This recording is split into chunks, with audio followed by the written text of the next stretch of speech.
Car loan payments driving people to homelessness. Let's have a look. Hello everyone, Florian.heise here and welcome to another episode of HeiseSays. Grab your stein of coffee and let's have a look at this article discussing, well, a truckie who was on the brink of homelessness due to insane car loan payments. Now there's a few interesting things in this article, and particularly the techniques that he mentioned from the salespeople, and I'll refer you through to two books that I think you should all read. I mean, we'll do that right away. There's two books here. One is Influence by Robert B. Cialdini, and then the second is Persuasion by Robert Cialdini. These are fantastic books. Influence I would recommend everyone read or get the audio book, because it is, well, it really just shows you how people can persuade you or influence you, and a lot of the tricks that people can use and do use in sales. I've had some of these techniques used on me, and I didn't realize it until I read the book later. We were having one instance with a client who was being particularly belligerent and wanted to get some free work, even though they'd agreed to pay for it. It was quite messy, and it wasn't until afterwards that I realized he was using techniques like from this book that were highlighted here to manipulate and persuade people. So I would highly recommend you read Influence and read Persuasion, particularly when we hear some of the techniques the salespeople apparently used on this poor bloke here. I mean, he's a truckie. You know, what he should be doing is getting the audio book for these books and just sitting there and listening to them while he's driving. When I was doing Ubering, I was listening to,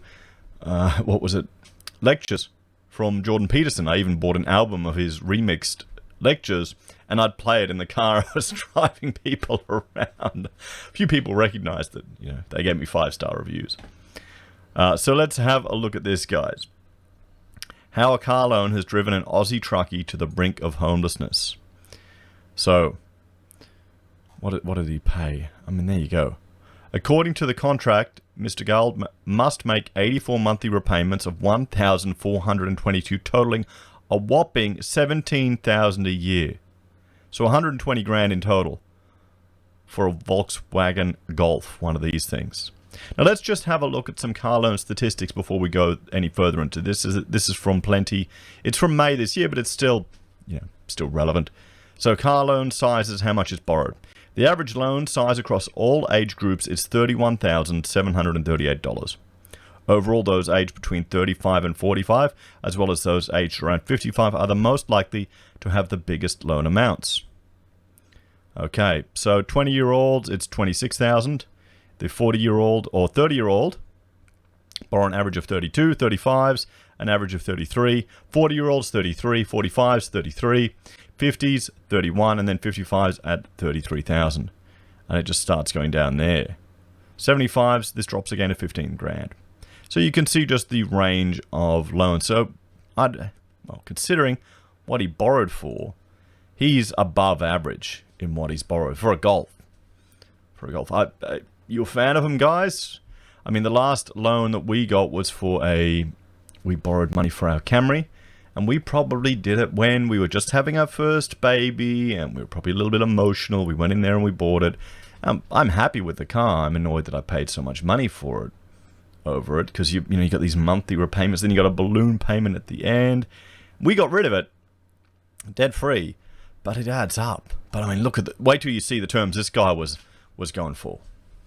So his rate was of 17.99%. Equates to $51,000 in interest alone. I mean, that's just nuts. 18%. Was he a bad credit? Did he get a bad credit rating? So was anyone willing to just give him a loan? That's why he got such a bad percentage. That's the problem. Often it's the people who can least afford it get the worst rates because they're the highest risk. While he did sign the contract, he said 2 years on, bills and rent were piling up. I have about $18 in my bank account. The electricity bill was due 2 months ago. I can't pay that. So he's struggling. I mean, why do you need a brand new car? Why do you need a brand new car and then finance the thing? Because I've been watching a whole lot of Dave Ramsey, and he tells people, buy a clunker. Buy a clunker. Buy a cheap one. I would have done it now. I wasted money.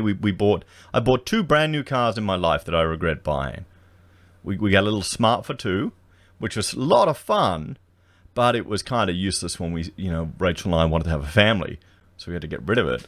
And then we had the Camry that we still have, which is a fine car. I don't mind it.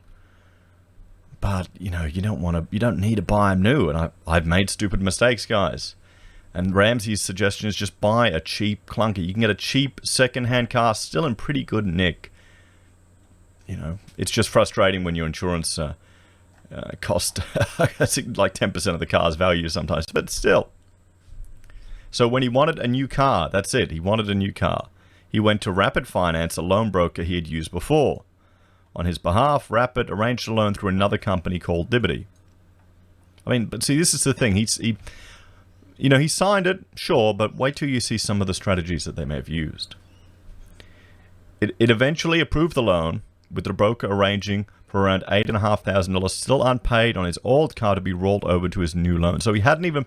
See, this is the thing. He hadn't even paid off the previous loan, and he'd put it onto the other one. So it just can balloon and balloon and balloon.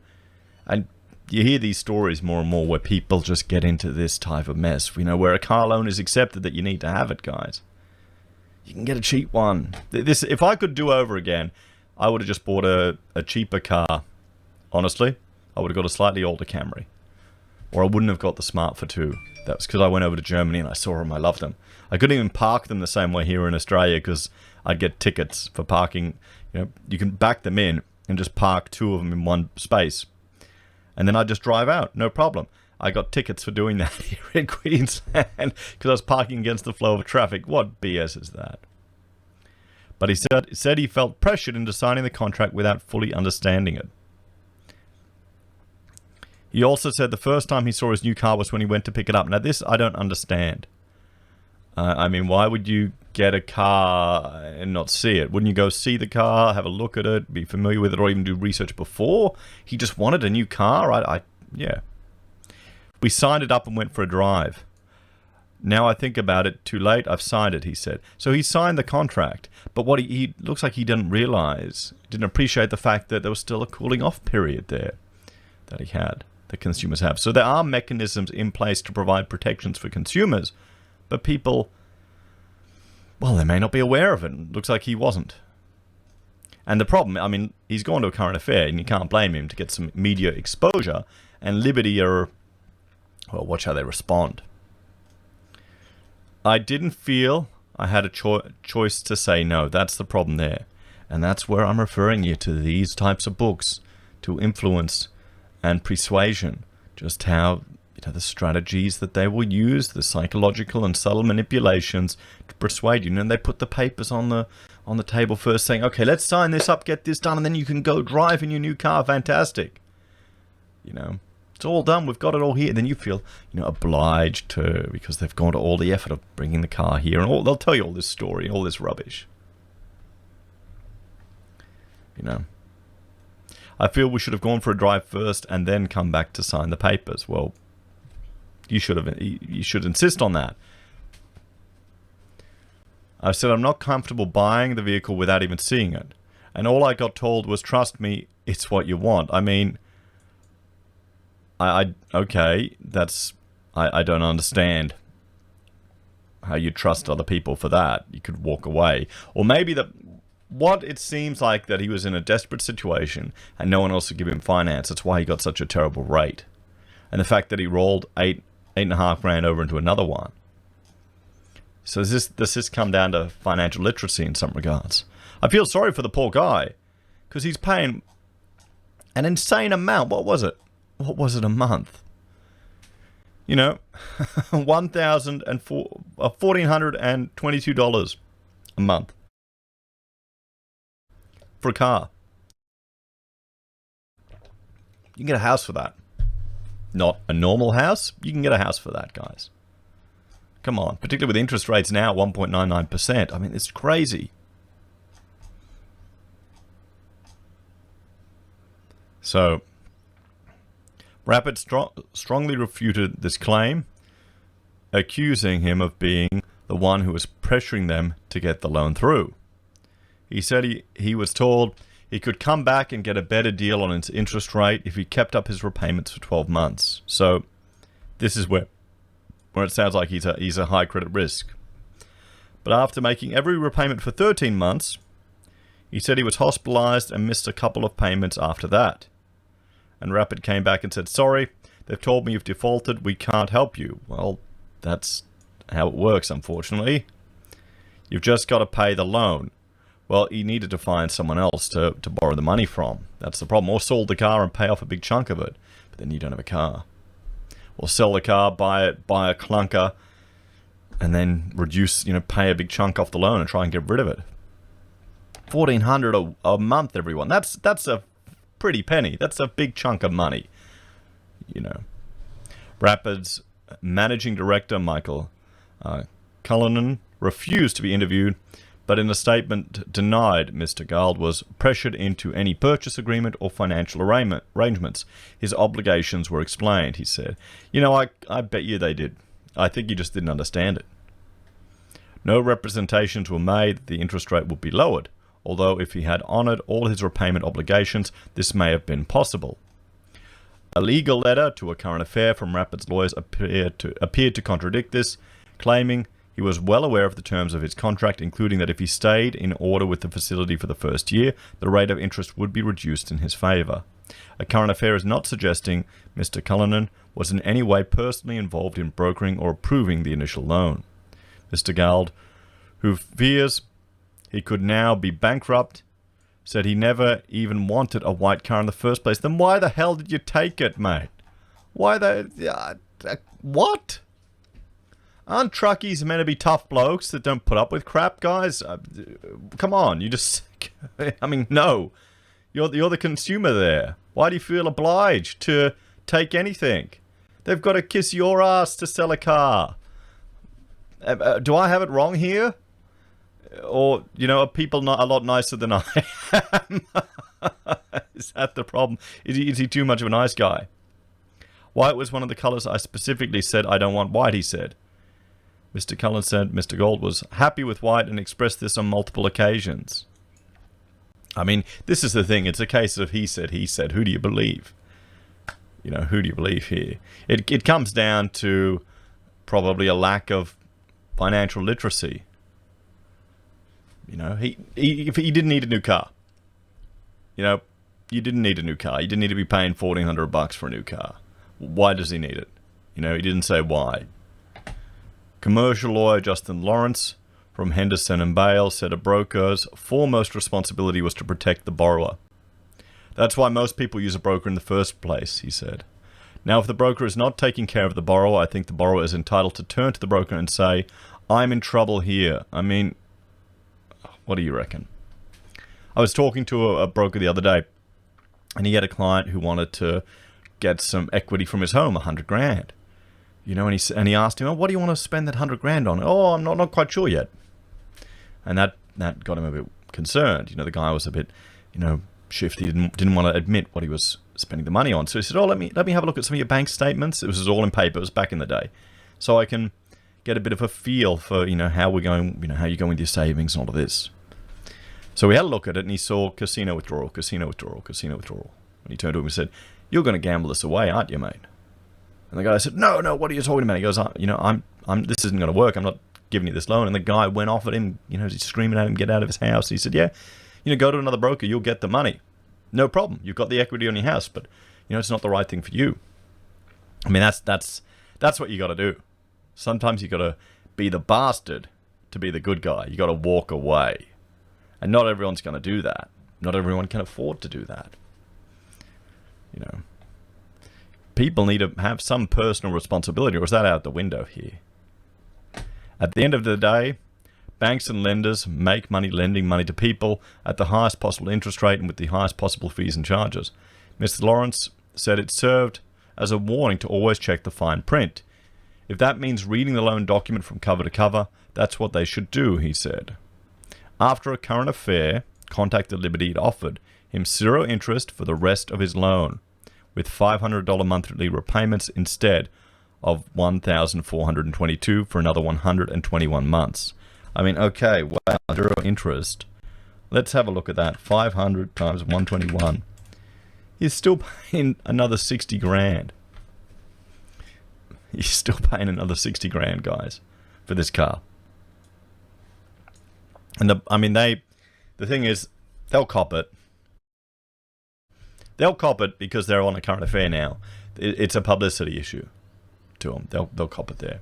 So, I mean, good on him for going on a current affair. You probably saved a lot of money, but still 60 grand. You know, you'd want to hit that harder than 500 a month for a depreciating asset. You don't want to borrow money for cars. You really don't. You know, a lot of people have made that mistake. I've made that mistake. I'm not doing it again. It also offered to pause his repayments until April 2021. In a statement, the company said it was continuing to provide support to him. For privacy reasons, we do not comment on our customers' confidential affairs or circumstances, it said. We can say that whenever a customer finds themselves in hardship, no matter the reason, we will work with them to find a sustainable solution. We encourage any customer who may be experiencing hardship to reach out and talk to us. Mr. Gold is now awaiting the outcome of a complaint made against Rapid with financial umpire, the AFCA. And here is the statement from the managing director at Rapid Finance. We've reviewed the questions raised in your email below. We dispute the suggestion that pressure was applied in relation to the transaction. It depends if you think it was. It probably just was the order they did it. I mean, is Rapid the one that did the financing? Or, I mean, don't you go to a car place to buy it? Why is he buying a new car? Seriously, why does he need a new car if he can't even afford it? You know? Come on, mate. Seriously. Is it just showing off? Is it just keeping up with the neighbors? Particularly when you haven't paid off the last one. He made independent inquiries of other options open to him before deciding that the vehicle, trade-in and financial arrangements best suited his circumstances. We are of course concerned by the suggestion that he was placed under pressure or misled about the finance agreement he entered into. We've investigated those allegations and we are satisfied that he was not pressured into any purchase agreement or financial arrangements and that his obligations were explained. No representations were made that the interest rate would be lowered, although if he had honored all of his repayment obligations, this may have been possible. Unfortunately, due to his ill health, he fell into arrears. Our investigation also established that the motor vehicle he purchased was in keeping with his preference at the time, including its color. The trade-in was better than his expectation and reflected its value and the relevant vehicle trade guides. We were mindful of privacy obligations and also that an AFCA complaint has been lodged by the customer, which process we do not wish to prejudice. However, we maintain that we have complied with our lawful obligations in relation to the transaction. We understand that the customer's circumstances may have changed after he entered into the loan, resulting in him being unable to meet his loan commitments.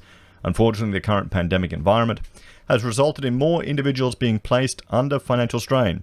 It is possible that he may be eligible for hardship consideration by the lender, and we would be prepared to make representations on his behalf if it would assist.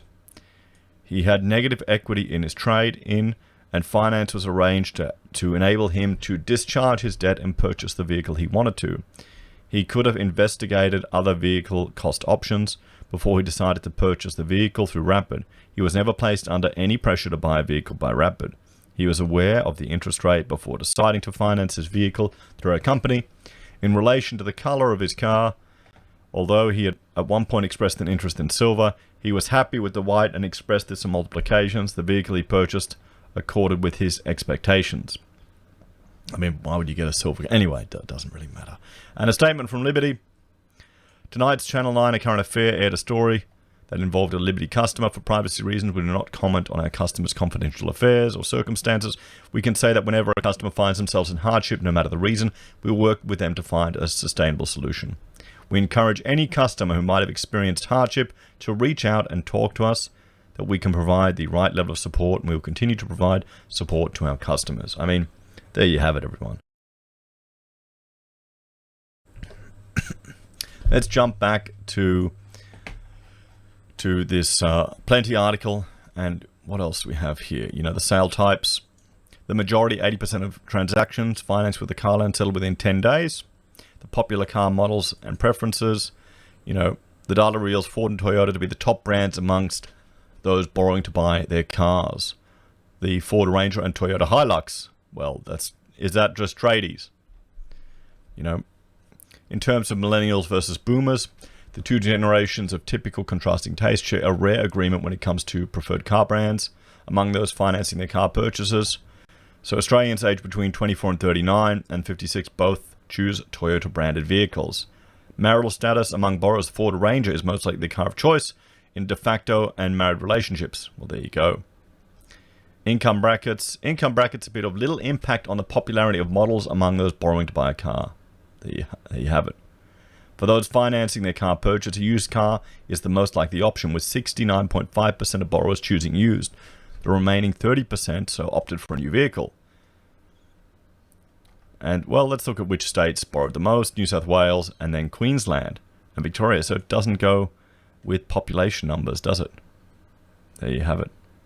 So, some interesting statistics from Plenty regarding the car loans, and a story of a customer that probably shouldn't have borrowed money for a car he couldn't afford. You know, that's what it is. And I still recommend you have a look at these books, Influence and Persuasion by Cialdini. I probably should read them again to start off the new year. I highly recommend them, just so you're aware of, you know, how people can influence you and how people can persuade you or persuade you. Thanks for watching, guys. Please like, share, subscribe to the channel. Let us know your stories and experiences with buying cars. Have you bought one with finance? How did that go? You know, did you manage to get out of it? And what about the crippling balloon payment at the end?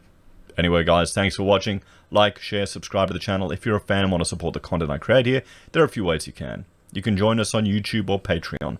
You can support us using our affiliate links at Amazon, eBay, Independent Reserve, or AussieBroadband. You can buy a merch from HeiseSays, use Gold Pass from the Perth Mint, or support us via PayPal. Take care, and I'll see you all next time. Bye for now.